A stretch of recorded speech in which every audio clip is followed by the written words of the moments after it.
you all doing tonight? My name is Bigbobbedboi and welcome to, I don't know, I need a name for this video series where I cover the news. WoW news, shit that happened.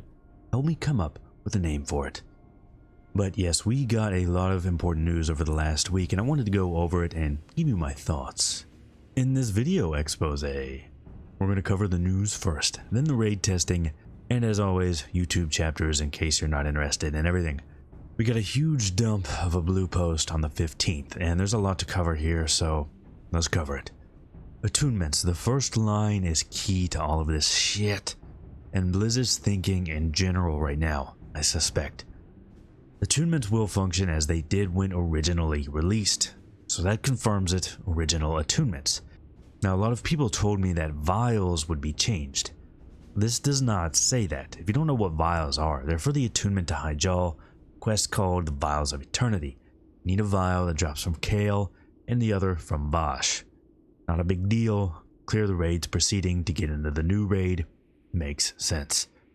But from what I remember, and after researching into this, I think it's right. Original Vosh kills, she dropped 4 vials for the whole raid. If you've got a solid guild, this isn't a problem. But if you're having trouble with your roster, this can get really annoying, and some of the guilds I was in at TBC had problems with this. However, they do go on to say they will relax these attunements over time, just like it was in original TBC, so eventually we should get vials for everybody. Alright, dungeons and raids. Original health and damage values will be used. This is good. This is actually very good, but we'll talk a little bit more about this when we get to the Kara part. They are also saying things will be nerfed as time goes on, in accordance with original TBC. All world buffs are gone. Thank Hunter Jesus. I got real tired of the world buff meta real fast. And this is a weird one, but you can't summon in instances or Nether Storm. Now, this was something that was added later in TBC, so I get it, but it felt like one of the things that would stay since it's supposed to be like 2.4.3. Weird. And slightly annoying, but not a big deal, really. I mean, base flying mount isn't that expensive, so it's not going to help with getting to the TK dungeons. Whatever. Badges, also going back to how it was originally. This is good. There are none in raids, just the heroic dungeons. Now they are going to keep the dungeon daily quests, which is another good change in my opinion. Primal Nether, Nether Vortex, and Doomwalker items will be BOP, just like original, and then go on to BOE later. I'm good with this. Outland vendors will sell items they originally sold. Examples being Swift Skyfire Diamond and PvP gear. Now this I'm not super on board with. In general, I think adhering to the original TBC as close as possible is the best idea, but some of these items should just be available earlier on, like the Quiver of 1,000 feathers. I think this was originally a 2.3 item and it just helps hunters with bag space. If dailies provide healthy gameplay, so they're putting them in early, I don't understand how a quiver wouldn't fall under that as well. And they're going to have the gigantic bags in at launch, so this makes no sense. Just leave it in. And to a lesser extent, the PvP gear. So it's only 5 pieces and it's just blue gear. It's not high-end epics. If it's in at launch, it will mostly invalidate the level 70 blue set from Honor. But if it comes in later, it will be invalidated because you can get Season 1 PvP gear from Honor. Both options kind of suck, I guess. I would lean towards having it in at launch. Just that would make it a lot easier for people to get into Arena Season 1. It's not like amazing gear for Arena Season 1, and that would lower the barrier of entry to Arena, which is all around a good thing. Ring Enchants and JC specific gems now have a profession requirement. Now this is not like original TBC, and yes, I do remember hardcore PvPers back then who would get the current season ring, level up enchanting, enchant the ring, and then drop enchanting. This has also popped up a lot on stream and in comments. My thought was that this was always something they originally wanted to do but didn't have a way to implement restrictions on enchants or on gems at the time, and I actually see this as a really positive thing. All it does is remove the really greasy practice of getting JC and enchanting when you get your new gear, leveling them up for the perks, and then dropping them for your old professions, leveling those up again. Now, some people have said, well, it does help keep the price of those mats a little bit higher. It could be good for the economy, but we're only talking about doing this 2 or 3 times throughout the whole expansion, and not many people are going to do it. I don't think this will have that big of an effect on material prices. Many weapons like Drake Fist Hammer went back to being main hand only. Those being one-handed was a later change in TBC, so this does make sense, but I'm honestly not sure what kind of effect this will have on the game. They said a notable impact on player power. But would it really be? I mean, Fury Wars and Enhanced Shams doing more damage, maybe? But are they really going to be doing insane damage with 2 of these that is just unacceptable? Probably not. I guess they are just really trying to adhere to original TBC. The Epic Engineering Goggles won't show up until the same phase as Tier 5 gear, probably Phase 2. Now that is okay, but it is disappointing. These goggles are really strong, but so is Primal Mooncloth. I really want that on my priest. It's way better than the Tier 4. And there are other good crafted items from other professions anyway. So whatever. Now, Harris Pilton, Zephyr, Cooking, Fishing Dailies are going to be in at launch. To me, that's only a positive thing to have those in at launch. Good job, Liz. And the final thing in the blue post, trading card game items. So you won't be able to redeem any old codes in TBC Classic. That makes sense.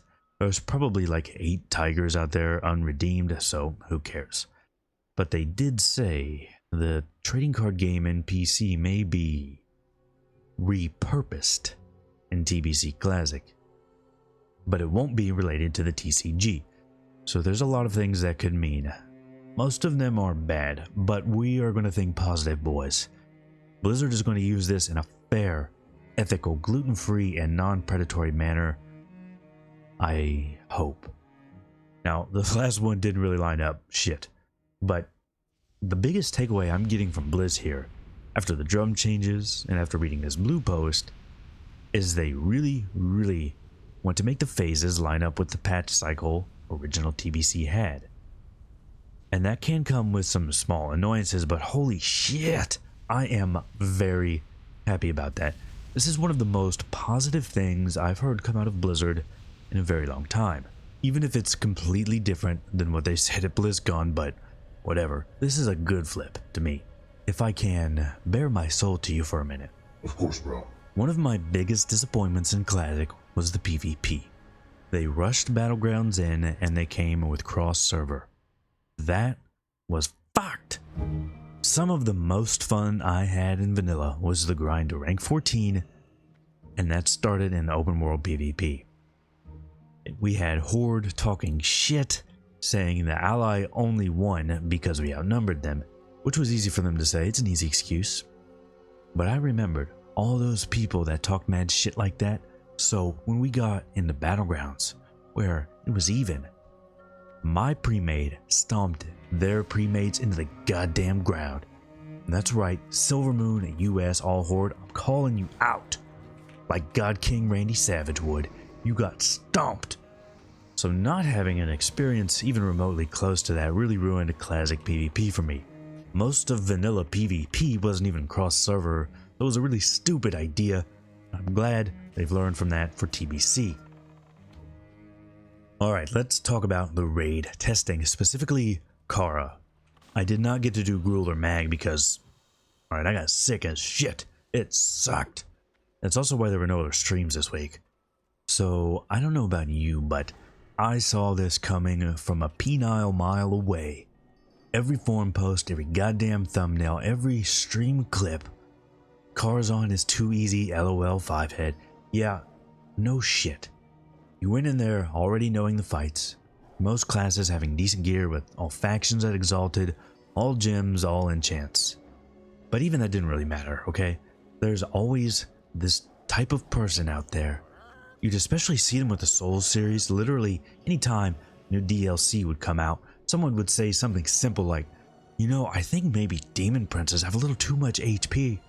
And immediately, like 10 responses saying, LOL noob, I beat it one-handed, because I was having a wank to a picture of Oprah while thinking about Dr. Phil. It doesn't have enough HP.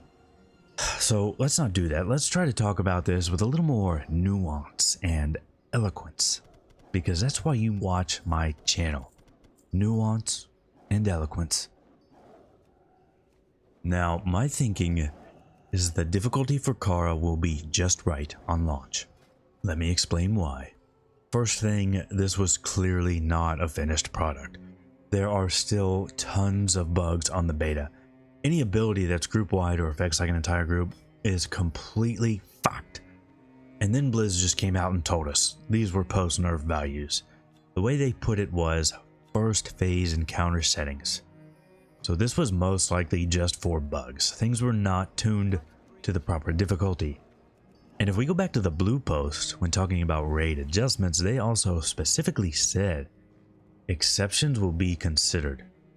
We're looking forward to your feedback on adjustments during the testing of future PTRs. So if there's something that's just way down broke bitch easy, they might buff it. And the final point is just, Kara was never that difficult to begin with. I was clearing it during 2.0 on 2 characters, Warrior and Shaman. One was even with a Chinese guild where I couldn't understand 90% of what they said, and we still cleared it weekly without too much trouble. Everything up to Opera always went down like a bag of shit.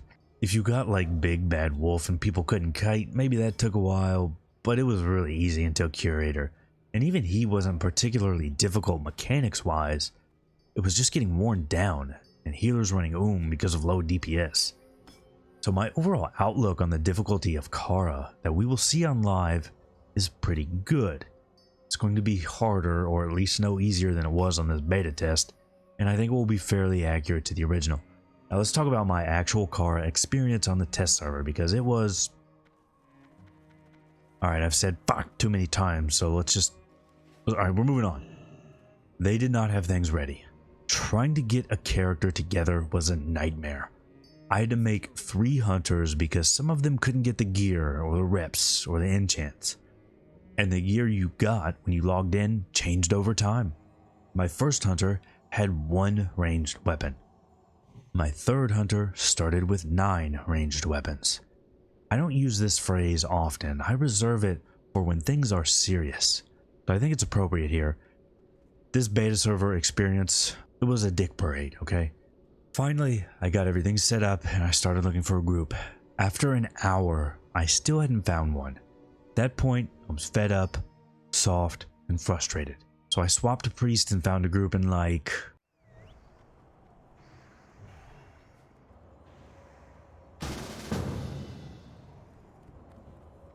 what was that, 8 seconds?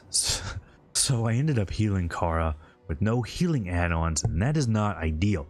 On top of the fact that I didn't get all of my spells, and half the ones I did have didn't work right. But with all that being said, I actually had a really good time. Healing on a priest in TBC is just so goddamn smooth. I love it. Prayer of Mending is a thing of sheer beauty. Even Hunter Jesus would admit that. First part obviously went fine. Attunements, Moros, Maiden, and Opera. We got Big Bad Wolf. Everyone always skips the damn Beast Boss, even though I want to do them, goddamn. A lot of people had problems with Curator because he was sending out 3 sparks at once, but even in this pug, that wasn't a problem. In fact, even though that's a bug, that was actually pretty fun. And I think it would not be a terrible idea for that to make its way into release. Just saying. Ilhoof and Iran were fine. Then at Nether Spite is where my group ran into problems, but not with the bosses. A healer just said, LOL, I gotta go by, and it was not possible to replace them. We got someone else to join, who then just purposefully wiped us. We kicked them, and strangely, we got another healer almost instantaneously. We got buffed up and ready, tried Nether Spite again, and it was the same fucking dude. He made a paladin just to come back and wipe us. This guy is a piece of shit. If you know this guy, tell him he sucks. So the group fell apart at that point, of course. I did end up back in Kara on a hunter, where obviously I lost the gun. But that wasn't very eventful, and the players there were pretty bad, so it went about as well as you would expect.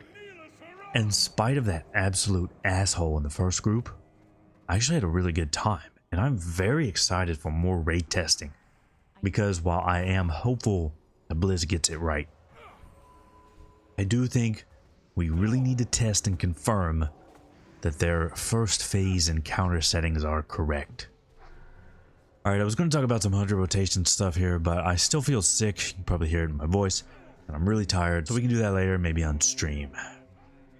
If you enjoyed the video, hit that sub button, bell, like button, feel button, share button, all that other shit.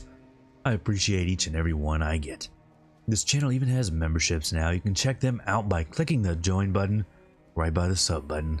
It is absolutely the best way to support the channel because ad revenue doesn't do shit. And you'll get some really cool emotes. Plus it's way better and cheaper than a Twitch sub. We've gotten a lot of new members here lately. Massive thanks to those big bobbed wonderful people who very often get to enjoy videos early. Got a lot of WoW content already on the channel and have much more coming, including streaming right here on YouTube. So be sure to stick around for that. If there's anything specific, WoW Classic or TBC Classic you'd like to see, be sure to let me know in them comments. But that is going to be all for this one. I really appreciate you all watching, and I will see you all for the next one.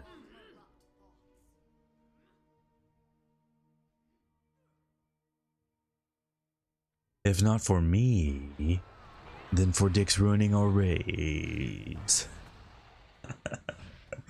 I totally fucked that up, but I'm leaving it.